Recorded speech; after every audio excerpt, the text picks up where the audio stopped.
Hey guys, so today we're going to be retouching together.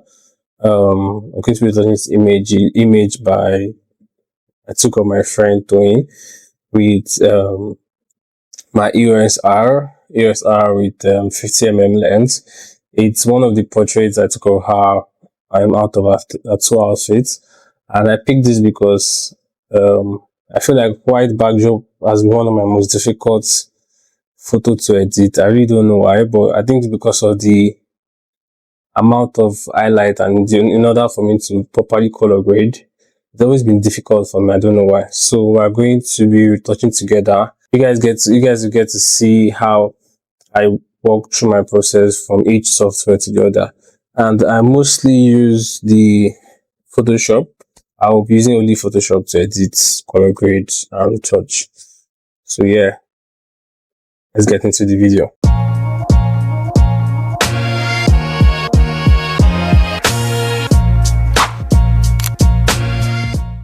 So first things first, I'm taking the image into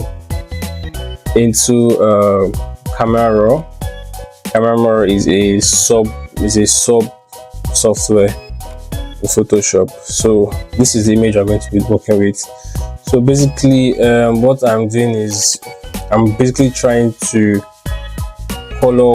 basically properly light the image in post-production. So first thing first, I always say that I'm key on basically getting the image as good as possible while shooting pre-production, and that is basically, this image is basically all I did, and it still looks well lit. I mean, looks well lit. Just need to fix the air and some parts that needs to be fixed, and that's what we're going to be doing today. So first thing first, I'm going to just boost up the exposure a bit, just a bit,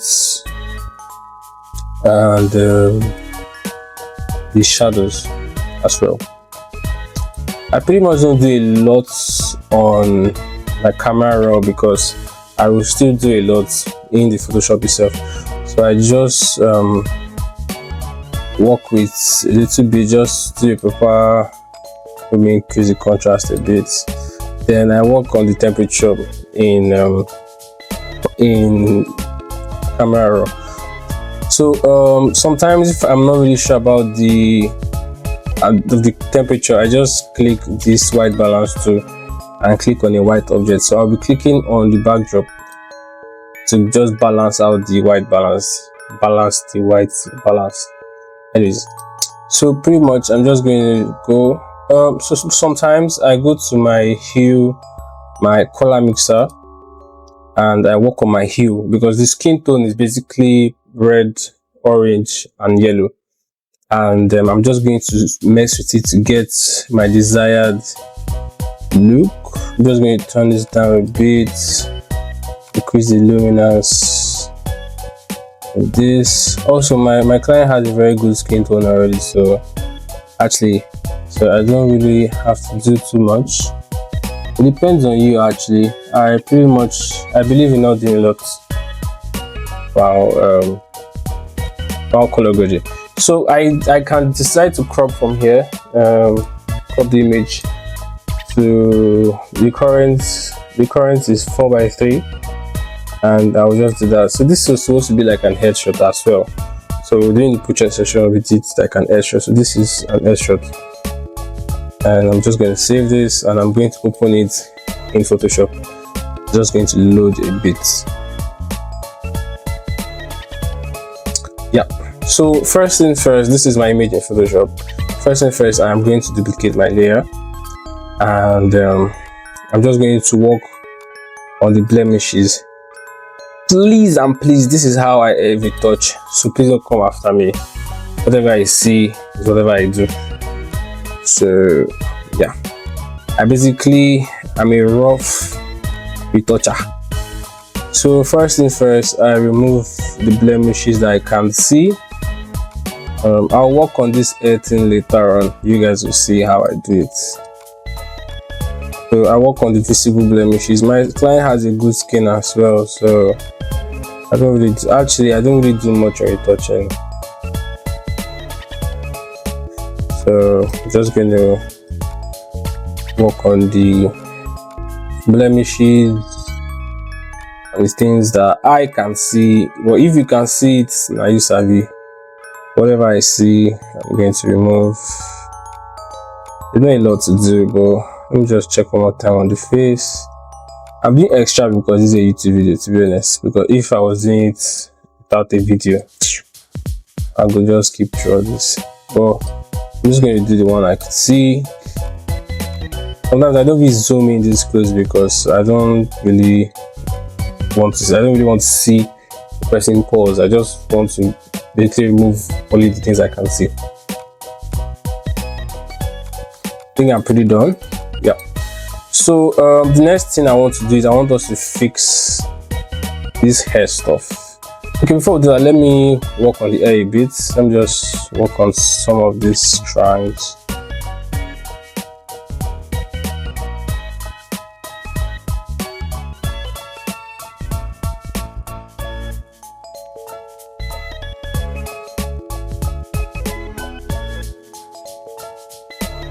Yeah, I think I'm pretty much done with that. So the next thing to do is basically fix this guy, this thing, the purple for their hair attachment stuff. I probably call it hair extension.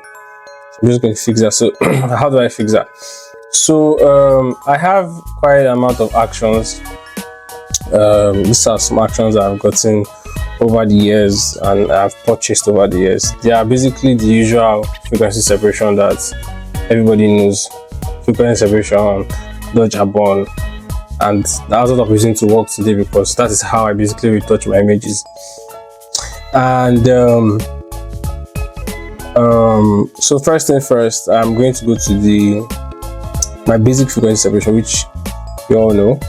And this is the Gaussian blur. It's going to play. I'm actually going to play, and then you have the Gaussian blur. I'm going to move my radius to 6.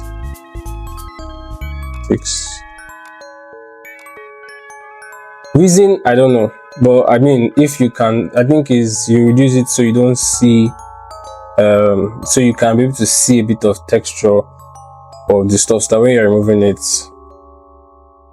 to look real and not look like shit. So that's first thing first.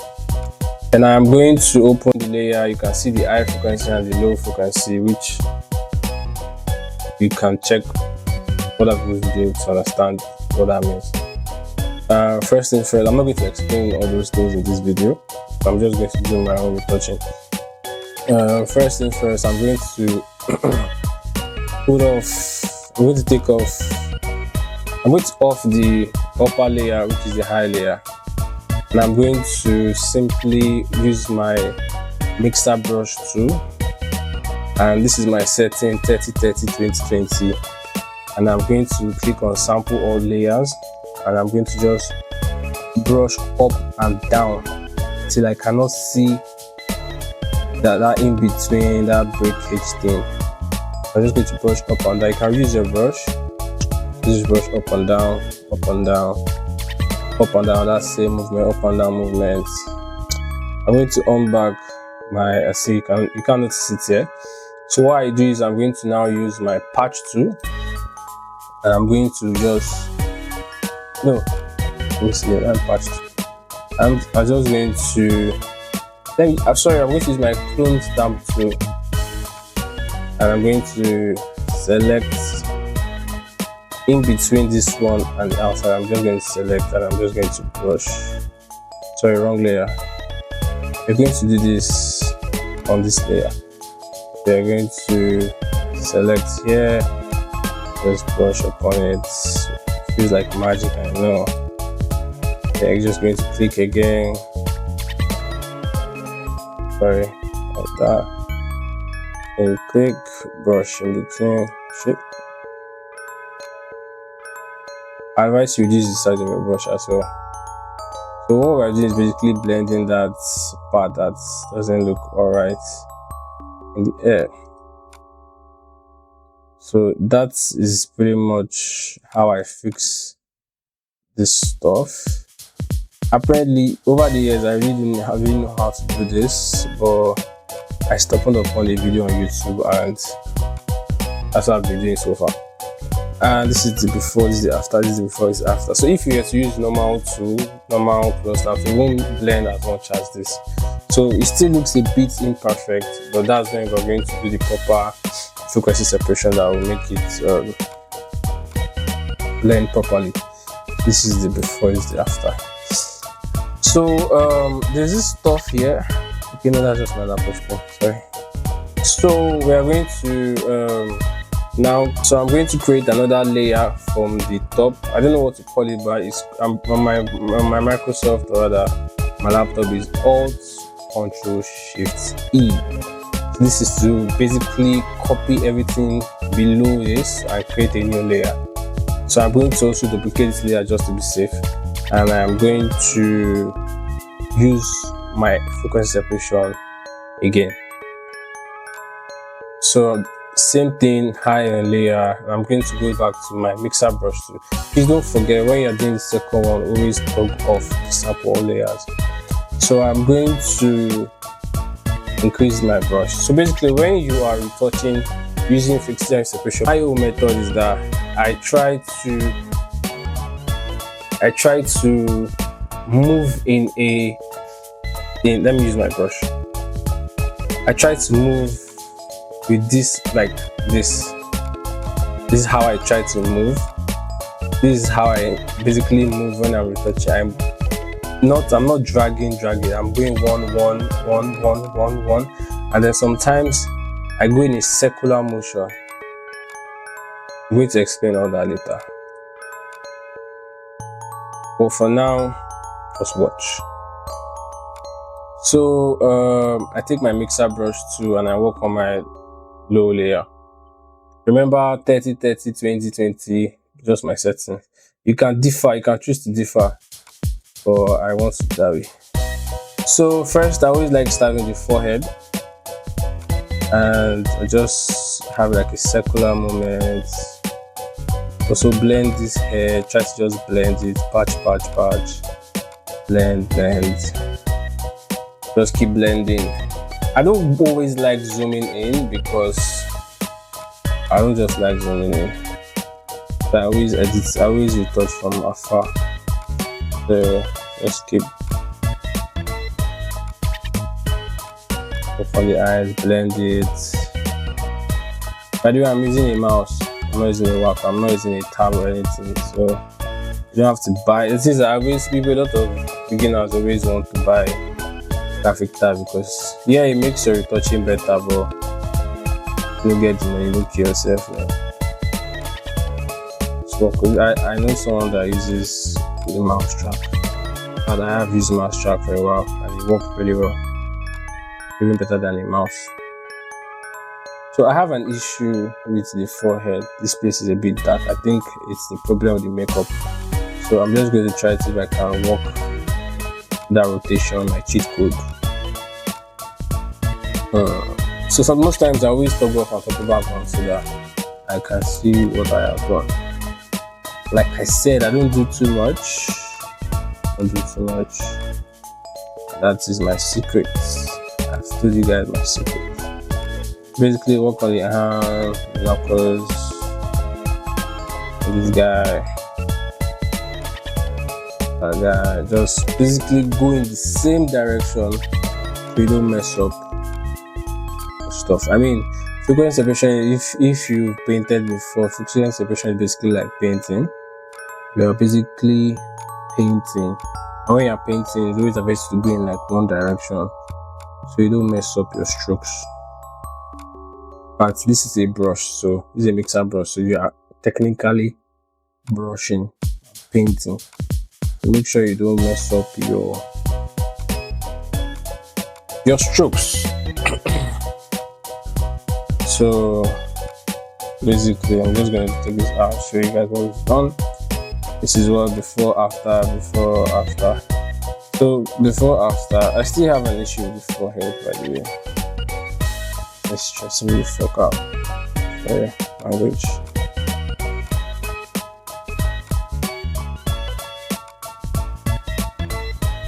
Pretty much looks okay to me a bit. I'll still come back to it. So this is before frequency separation after. So it basically just helps you blend all those things that need to be blended. So the next thing I do is I would literally go to dodge and burn. Okay, most times I always do dodge and burn, I always don't do it well, and I always don't want to do it, so I go to global dodge and burn. By the way, this is action by Prince Mason that I bought a long time ago, over 5 years now or more, 5 or 3 years, and I've been using it since then to better my retouch. God bless you, Prince Mason, for providing such actions for us. We are using it so far. So it's good to buy actions. I'm a living testimony. So first thing, this is my dodge and burn layer and the dodge layer, and I'm going to reduce my brush to 15, and I'm just going to brush. I'm going to brush this dark part because that's the part that gave me issue. Just going to brush a bit on it, lightly on it. By the way, this photo was shot with one light.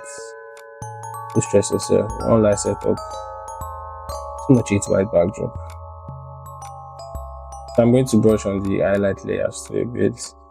I don't even think I need burn at this point. So yeah, this is before and after dodge and burn. Did a lot of difference. I'm going to dodge the hand as well.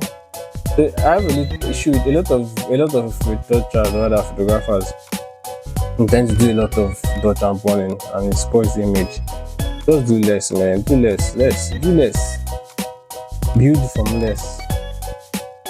So yeah, this is before and after. When you take a look, I mean, they say a great work is seen when you give a step backward, and that's what we're doing. So I always like to go back and go forward. Then we're going to do, this is my interesting part, doing the final color grading. Color grading can be in, there's no rule for color grading. Color grading can be in different ways. You can use your curves, you can use your vibrance, you can use your color balance. This is part of the color balance to color grade. You can use even your photo filters, you can use selective filters and your gradient amount to color grade. But today we're going to be using just our selective color to color grade. So first thing first, I always want to work on the skin tone, and I feel like skin tone is red and yellow. So first thing first, I want to take down the black of my red because I want her skin to pop. I want the melanin to pop. So I'm just going to take this down a bit. You can see this up, this is down. Take down the blacks a bit. Give it a bit of red. Your red. Maybe, let me see what it looks like. Add yellow, maybe just 1. So I have that natural skin tone. We'll take this down a bit again. See, it's red. Let's go to the yellow and maybe add a bit of yellow or cyan. Do that.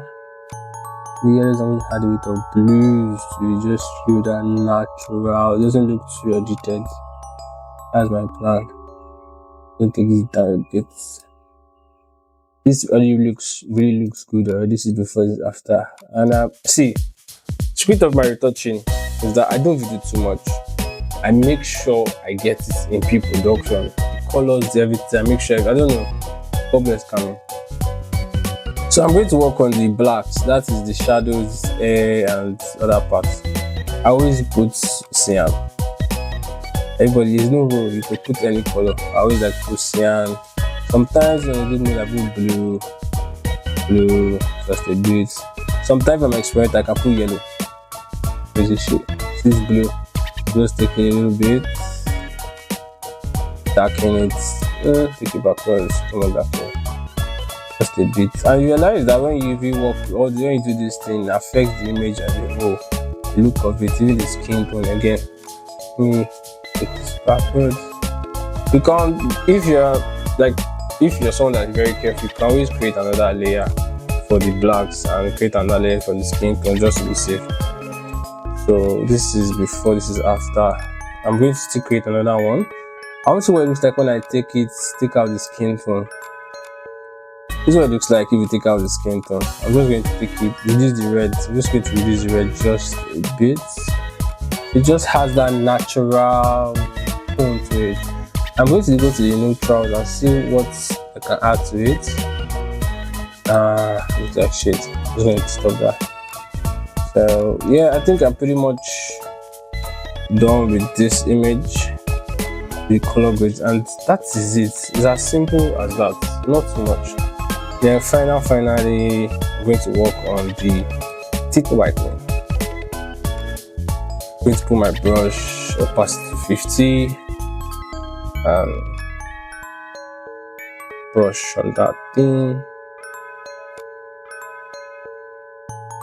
Like I said, less, don't do too much, my bro. For your client's teeth, your subject teeth is going to be looking like, I don't know, most like this. So most times I always intend to still reduce the opacity of the layer to around 50, depending, or be less. So I also like to do this. I go Control Alt Shift E again. And then I learned this from Aham Beleme's retouching video, and do this, and then I just use my dodge to go to exposure 50 just to highlight the catch light on the eyes, just to give the eye a bit of drama to it. Feels too much. I'm going to reduce the opacity to 50 again. So voila, that is how I think I'm pretty much done.